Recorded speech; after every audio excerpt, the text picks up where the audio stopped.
Hello students, welcome to my channel BSc notes. तो आज हमारा टॉपिक है कंपाउंड माइक्रोस्कोप और it is also known as bright field light microscope and electron microscope. तो compound microscope क्यों बोलते हैं इसको? क्योंकि इसमें एक से ज़्यादा लेंस प्रेजेंट रहते हैं। इसमें दो ऑप्टिक कंपोनेंट्स रहते हैं, एक ऑब्जेक्टिव लेंस और एक आईपीस। ये बायोलॉजिकल माइक्रोस्कोप भी बोलते हैं इसको, क्योंकि लेबोरेटरी पर्पस में भी बहुत यूज़ होता है। अब पार्ट्स ऑफ कंपाउंड माइक्रोस्कोप देखेंगे तो ये दो पार्ट्स में डिवाइड होता है, एक मैकेनिकल पार्ट्स और एक ऑप्टिकल पार्ट्स। तो मैकेनिकल पार्ट्स में क्या क्या आता है? अपना आर्म आता है, stand, stage, body tube and fine adjuster. फिर ऑप्टिकल कंपोनेंट्स में क्या आता है? अपना ऑप्टिकल कंपोनेंट्स में condenser, reflector, objective lens and eyepiece आता है। फिर मैग्निफिकेशन ऑफ कंपाउंड माइक्रोस्कोप में क्या आता है? इसका ये फॉर्मूला है d upon f naught into l upon f v. अब वह जो डी होता है ये डिस्टेंस होता है डिस्टिंक्ट विजन का, डिस्टेंस ऑफ डिस्टिंक्ट विजन। और एल क्या होता है? Length of microscope tube. F o क्या होता है? The focal length of objective lens. और एफ ई होता है फोकल लेंथ ऑफ आईपीस। इसके बाद जो वर्किंग प्रिंसिपल होता है कंपाउंड माइक्रोस्कोप का, वो होता है ये कॉम्बिनेशन ऑफ लेंस यूज़ करते हैं। एक सैंपल या एक स्पेसिमेन को मैग्नीफाई करने के लिए, बड़ा करने के लिए कॉम्बिनेशन ऑफ लेंस यूज़ करते हैं। जो स्पेसिमेन होते हैं, ऑब्जेक्ट जिसको हमको मैग्नीफाइड व्यू में देखना रहता है, उसको हम है ना माउंट करते हैं किस पे? एक ट्रांसपेरेंट ग्लास स्लाइड पे हम रखते हैं। फिर उसको कंडेंसर और ऑब्जेक्टिव लेंस के बीच में रखेंगे। फिर उस पर एक विजिबल लाइट की बीम आएगी फ्रॉम बेस में से, नीचे से, और जो कंडेंसर पे फोकस देगी किससे? स्पेसिमेन से। फिर जो ऑब्जेक्टिव लेंस है वो लाइट को पिक लेगा और किस पे करेगा? किस पे ना ट्रांसमिट करेगा? स्पेसिमेन पे ट्रांसमिट करेगा, जिससे है ना मैग्नीफाइड इमेज मिलेगी, जिसको हम प्राइमरी इमेज बोलेंगे। किससे मिलेगी हमको? वो बॉडी ट्यूब से मिलेगी। फिर जो इमेज है वो वापस से मैग्नीफाई होगी, और किससे मैग्नीफाई होगी? आईपीस से। और फिर हमको वो दिखेगी कि ये मैग्नीफाइड इमेज है। इसके बाद आता है अपने जो ये मैकेनिकल और ऑप्टिकल पार्ट्स हैं, हम इसके एक एक के बारे में देखेंगे। तो जो मैकेनिकल पार्ट्स में आता है arm, stand, stage, body tube, वो फाइन एडजस्टर। जो आर्म होता है, पहले ये लॉन्ग पार्ट रहता है जो स्टैंड अटैच्ड रहता है, through which microscope is raised, जिससे माइक्रोस्कोप एकदम स्ट्रेट रहता है, अच्छा रहता है। फिर स्टैंड जो होता है वो यू और वी शेप्ड का होता है। इसमें बेस पार्ट रहता है और जो सारे दूसरे स्ट्रक्चर्स रहते हैं वो स्टैंड के ऊपर रेस्ट करते हैं। फिर जो स्टेज होता है उसमें एक होल राउंड रहता है बीच में, जिसमें से लाइट आती है। फिर बॉडी ट्यूब रहता है जो आर्म से अटैच्ड रहता है, जो ऊपर और नीचे हो सकता है रैक के थ्रू। रैक एक स्क्रू के जैसा होता है, उससे हम उसको ऊपर और नीचे कर सकते हैं। फिर फाइन एडजस्टर होता है, जिससे हम ऑब्जेक्ट पे फोकस देते हैं और उसको हम रोटेट कर सकते हैं ऊपर और नीचे। काय के लिए रोटेट कर सकते हैं? इमेज की क्लैरिटी के लिए हम उसको रोटेट कर सकते हैं। फिर आता है ऑप्टिकल पार्ट। ऑप्टिकल पार्ट में क्या होता है? पहला आता है मिरर। मिरर में एक प्लेन फ्लैट रहता है, दूसरा कॉनकेव रहता है, जिससे हम लाइट रेज कलेक्ट कर सकते हैं और उसको कंडेंसर में डाल सकते हैं। फिर कंडेंसर क्या होता है? ये फोकस करता है किस पे? Light on object. ऑब्जेक्ट के ऊपर जो लाइट आ रही है उस पर फोकस करता है। फिर ऑब्जेक्टिव क्या होता है? ये राउंड प्लेट रहती है जो लोअर पार्ट से अटैच रहती है, उसको नोज पिन बोलते हैं।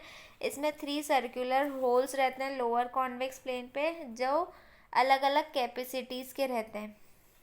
फिर आई पीस आता है, ये एक मेटल ट्यूब रहता है टॉप पे ऑफ द सिलेंड्रिकल बॉडी के ऊपर, जिसमें एक लेंस फिक्स रहता है। ये अलग अलग मैग्नीफाइंग पावर के होते हैं। फिर एडवांटेजेस और डिसएडवांटेजेस कंपाउंड माइक्रोस्कोप के। तो एडवांटेजेस क्या होते हैं? ये सिंपल होता है और कन्वीनियंट होता है। ये छोटा होता है तो इसको हम यूज़ करना भी ईजी पड़ता है, और इसको हम कहीं भी रख सकते हैं, कहीं भी ले भी जा सकते हैं। और इसमें बहुत सारे लेंस रहते हैं, तो हमको बहुत ज़्यादा डिटेल्स मिल जाती है किसी भी चीज़ की जिसके बारे में हम स्टडी कर रहे हैं। फिर डिसएडवांटेजेस क्या होते हैं? अब जो नेचुरल कलर है स्पीसीज़ का, वो हमको उसमें उतना क्लियर नहीं दिखता है, उसमें हमको है ना किसी दूसरे कलर में मिलता है, और जो नेचुरल चीज़ रहती है वो वैसा कलर शो नहीं करता है। यही इसका एक डिसएडवांटेजेस है।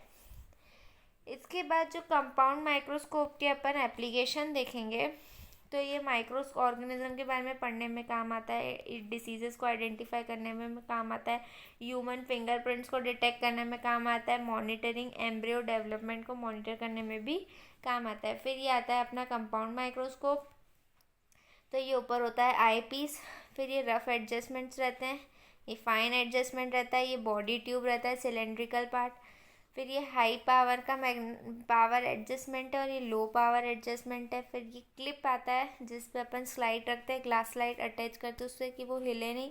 फिर ये स्टेज है, फिर ये कंडेंसर है और ये मिरर है, फिर ये बेस है और ये आर्म है। ठीक, ये ड्राइंग इम्पॉर्टेंट है बहुत, पेपर में ड्राइंग बना के आना, आधे मार्क्स ड्राइंग पे ही मिल जाते हैं। उसके बाद आता है इलेक्ट्रॉन माइक्रोस्कोप के बारे में देखेंगे। इलेक्ट्रॉन माइक्रोस्कोप किसने डिस्कवर किया था? अर्नस्ट रस्का ने डिस्कवर किया था 1931 में। ये जो माइक्रोस्कोप है ये क्या यूज़ करता है? एसिलरेटेड इलेक्ट्रॉन्स की बीम से हमको मैग्नीफाई इमेज करके देता है। It uses a beam of accelerated electrons as a source of illumination. As a source of illumination में ये क्या यूज़ करता है? Beam of accelerated electrons. इसमें हमको हाई रेजोल्यूशन ऑफ इमेजेस मिलती है, हमको इमेजेस बहुत बड़ी मिलती है, बहुत मैग्नीफाइड मिलती है। हम इसमें जो able to magnify objects nanometre, जो ऑब्जेक्ट इतने छोटे नैनोमीटर्स में जिनकी पावर 10⁻⁹ है, उन ऑब्जेक्ट्स को भी हम देख सकते हैं। अब जो पार्ट्स होते हैं इलेक्ट्रॉन माइक्रोस्कोप के वो होते हैं, ये फॉर्म्स है टॉल वैक्यूम कॉलम। इसमें एक लंबा टॉल वैक्यूम कॉलम रहता है जो वर्टिकली माउंटेड रहता है। फिर इसमें इलेक्ट्रॉन गन रहती है जिसमें हीटेड टंगस्टन फिलामेंट रहता है जो इलेक्ट्रॉन्स जनरेट करता है। फिर इलेक्ट्रोमैग्नेटिक लेंस रहते हैं जिसमें कंडेंसर लेंस रहता है, ये किस पे फोकस करता है? इलेक्ट्रॉन बीम पे जो स्पेसिमेन पे जा रही है। फिर जो सेकेंड कंडेंसर लेंस रहता है वो इलेक्ट्रॉन फॉर्म करता है, एक पतली थिन टाइट बीम में फॉर्म करता है, एकदम पतली सी। फिर जो इलेक्ट्रॉन बीम रहता है वो कहाँ से बाहर आती है? स्पेसिमेन से बाहर आके कहाँ पे पास होती है? सेकेंड मैग्नेटिक कॉइल में। सेकेंड मैग्नेटिक कॉइल में जाती है, उसको ऑब्जेक्टिव लेंस बोलते हैं जिसका पावर बहुत हाई रहता है और एक वो इंटरमीडिएट एक मीडियम साइज़ की मैग्नीफाइड इमेज फॉर्म करती है। फिर वो जाती है थर्ड सेट में, तो उसको थर्ड सेट को क्या बोलते हैं? प्रोजेक्टर लेंस, जिससे हमको फाइनल वाली जो मैग्नीफाई इमेज होती है वो हमको दिखती है। मतलब ये 4 जगहों पे जाती है, first condenser, second condenser, objective lens, फिर प्रोजेक्टर लेंस। फिर स्पेसिमेन होल्डर आता है, ये एक्सट्रीमली थिन फिल्म होती है, एक बहुत पतली फिल्म होती है जो कार्बन या कॉलोडियन से बनी रहती है, जो किससे हेल्ड रहती है? By a metal grid. फिर इमेज विंग और रिकॉर्डिंग सिस्टम भी रहता है इसमें, जो फाइनल इमेज रहती है जो प्रोजेक्ट हो जाती है वो projected on a fluorescent screen पे प्रोजेक्ट होती है। फ्लोरोसेंट स्क्रीन के नीचे एक कैमरा लगा रहता है जो रिकॉर्डिंग करता है इमेज की। इसके बाद आते हैं एप्लीकेशंस देखेंगे इलेक्ट्रॉन माइक्रोस्कोप की। तो ये हमको अल्ट्रा स्ट्रक्चर इन्वेस्टिगेट करवाने में काम आती है, किसकी? बायोलॉजिकल और इनऑर्गेनिक स्पेसिमेंट्स की। ये क्वालिटी कंट्रोल करती है और use for quality control and failure analysis. फिर ये मॉडर्न जो इलेक्ट्रॉन माइक्रोस्कोप है मॉडर्न, ये है ना इलेक्ट्रॉन माइक्रोग्राफ्स भी प्रोड्यूस करते हैं। हम है ना बैक्टीरिया, वायरस और जो नेकेड आइज के थ्रू हमको नहीं दिखते हैं ऑर्गेनिज्म, उनके बारे में हम पढ़ सकते हैं, उनके थ्रू जो डिसीजेस कॉज होती है उनके बारे में भी हम पढ़ सकते हैं। इसके बाद एडवांटेजेस आते हैं, तो ये इसका जो मैग्नीफिकेशन होता है वो बहुत ज़्यादा होता है, वेरी हाई। इसमें बहुत हाई रेजोल्यूशन है, possible to investigate a greater depth of field, किसी भी फील्ड के बारे में हम बहुत डीप में जा सकते हैं। अगर हमारा सब्जेक्ट है वायरस के बारे में तो अपन उस वायरस के बारे में अपन बहुत डीप में पढ़ सकते हैं थ्रू इलेक्ट्रॉन माइक्रोस्कोप। हमको माइक्रो ऑर्गेनिज्म में हेल्प करता है स्टडी करने में माइक्रो ऑर्गेनिज्म के बारे में, और इसमें डाइवर्स एप्लीकेशंस रहती है, बहुत चीज़ें हैं जो हर जगह यूज़ होता है इलेक्ट्रॉन माइक्रोस्कोप। अगर किसी भी चीज़ के बारे में अपन को पढ़ना है डीप में तो अपन ये इलेक्ट्रॉन माइक्रोस्कोप यूज़ कर सकते हैं। फिर डिसएडवांटेज क्या है? The live specimen can't be observe. ऐसा नहीं कि उस जिंदा माइक्रो ऑर्गेनिज्म पे अपन छानबीन कर सकें, कोई चीज़ डेड होगी उस पर ही कर सकते हैं। जो ऑब्जेक्ट रहता है जिसके बारे में हम अपन को पढ़ना है डीप में, उसको वो बहुत पतला होना चाहिए, बहुत पतला, अल्ट्रा थिन होना चाहिए। और ये है ना उसको बनाने में बहुत एक्सपेंसिव होता है, बहुत महंगा होता है, उसको मेंटेन करके रखना भी बहुत एक्सपेंसिव रहता है। इसमें है ना रिसर्चर ट्रेनिंग लगती है, इसको मतलब मैनेज करने में एक ट्रेनर्स लगते हैं, इसको यूज़ करने के लिए भी ट्रेनर्स लगते हैं। फिर जो स्पेसिमेन जो रहता है उसको बहुत पतले पतले अल्ट्रा थिन सेक्शंस में काटना पड़ता है, अगर उसके बारे में अपन को स्टडी करनी है तो। फिर टाइप ऑफ इलेक्ट्रॉन माइक्रोस्कोप। अब माइक्रोस्कोप, इलेक्ट्रॉन माइक्रोस्कोप के भी टाइप्स है, एक ट्रांसमिशन इलेक्ट्रॉन माइक्रोस्कोप और एक स्कैनिंग इलेक्ट्रॉन माइक्रोस्कोप। अब जो ट्रांसमिशन इलेक्ट्रॉन माइक्रोस्कोप है ये भी एक पावरफुल इलेक्ट्रॉन माइक्रोस्कोप है जो इलेक्ट्रॉन्स की बीम को यूज़ करता है कि क्या करने के लिए, फोकस करने के लिए स्पेसिमेन पे फोकस देने के लिए, जो प्रोड्यूस करता है एक हाईली मैग्नीफाइड और डिटेल्ड इमेज को प्रोड्यूस करता है, जिसकी मैग्नीफिकेशन 2 मिलियन टाइम्स तक जा सकती है। कि मैं एक स्पेसिमेन की अपन मैग्नीफिकेशन करना है तो वो 2 मिलियन टाइम्स तक उसको मैग्नीफाई कर सकता है। और इससे हमको अब इतना भयंकर उसका मैग्नीफिकेशन है तो अपन उसकी सारी चीज़ें अंदर, उसके अंदर जो भी अपन अच्छे से पढ़ सकते हैं, उसके इजी कैरेक्टराइजेशन पढ़ सकते हैं इमेज के, उसके मॉर्फोलॉजिकल फीचर्स और उसके अंदर जो भी चीज़ें एक्टिविटीज़ चल रही है अपन वो सब भी पढ़ सकते हैं। फिर उसकी सिमिलैरिटीज, उसके प्रिंसिपल देखें तो इनकी सिमिलैरिटीज़ होती है लाइट माइक्रोस्कोप से कुछ सिमिलैरिटीज़ होती है। जैसे लाइट माइक्रोस्कोप क्या यूज़ करता है, लाइट रेज यूज़ करता है, तो इलेक्ट्रॉन माइक्रोस्कोप क्या यूज़ करता है, इलेक्ट्रॉन्स यूज़ करता है अगर इमेज को मैग्नीफाई करने के लिए। जो इलेक्ट्रॉन्स रहते हैं ये बहुत शॉर्ट वेवलेंथ के होते हैं कंपेरिजन टू लाइट, जिससे हमको बेटर रेजोल्यूशन मिलता है। फिर एप्लीकेशन देखें तो ये डिटेक्ट हमको क्या हेल्प करते हैं, डिटेक्ट करने में और आइडेंटिफाई फ्रैक्चर्स को हमको हेल्प करता है। फिर हमको बैक्टीरिया के फ्लैजिला और प्लाज्मिड को देखने में हेल्प करता है, इसके शेप और साइजेस के बारे में पढ़ने में हेल्प करता है। और प्लांट सेल और एनिमल सेल के बारे में डिफ्रेंशिएट करने में हेल्प करता है और नैनो टेक्नोलॉजी में भी यूज़ होता है।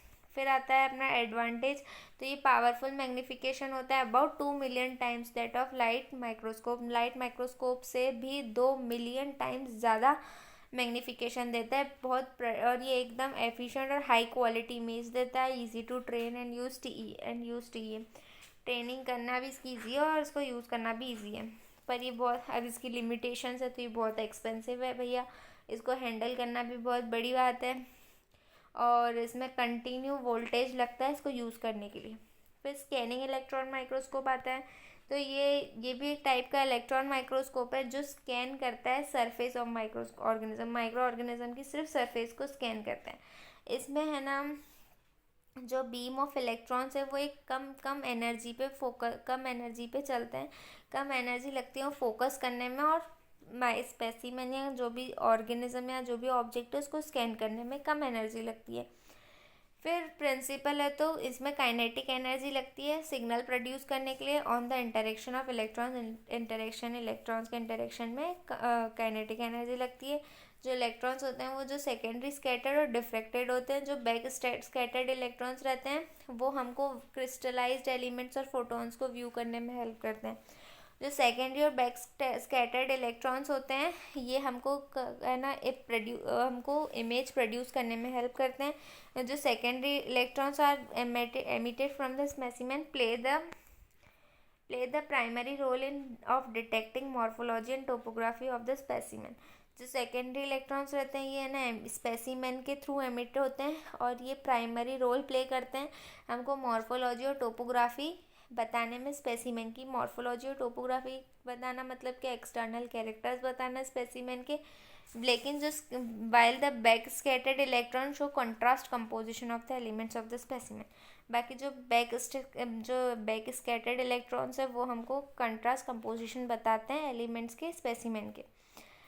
फिर इनका यूज़ का एप्लीकेशन कहाँ है, इंडस्ट्रीज़ में, नैनो साइंस स्टडी में, बायोमेडिकल स्टडीज़ में, माइक्रोबायोलॉजी में, कॉस्मेटिक कंपोनेंट्स के बारे में एनालिसिस करने के लिए, फिलामेंट स्ट्रक्चर्स बताने के माइक्रो ऑर्गेनिज्म में, टोपोग्राफी बताने में और डिजिटल डाटा जनरेट करने में भी हेल्प करते हैं। फिर इनका एडवांटेज और लिमिटेशन देखें तो एडवांटेज क्या है, easy to operate, user friendly interface, variety of industrial application इन सब में यूज़ होता है। उसके बाद लिमिटेशंस या डिसएडवांटेजेस बोले तो एक्सपेंसिव होता है, बल्कि टू कैरियर, मेंटेन विद, इसमें भी कंटिन्यू वोल्टेज लगता है। अगर अब आपको मेरा वीडियो अच्छा लगा हो और आपको समझ आया हो तो आप लाइक करो, शेयर करो और कमेंट करो। अगर आपको कोई नोट्स चाहिए हो तो आप मेरे को कमेंट सेक्शन में मैसेज कर देना। Thank you for watching, bye bye.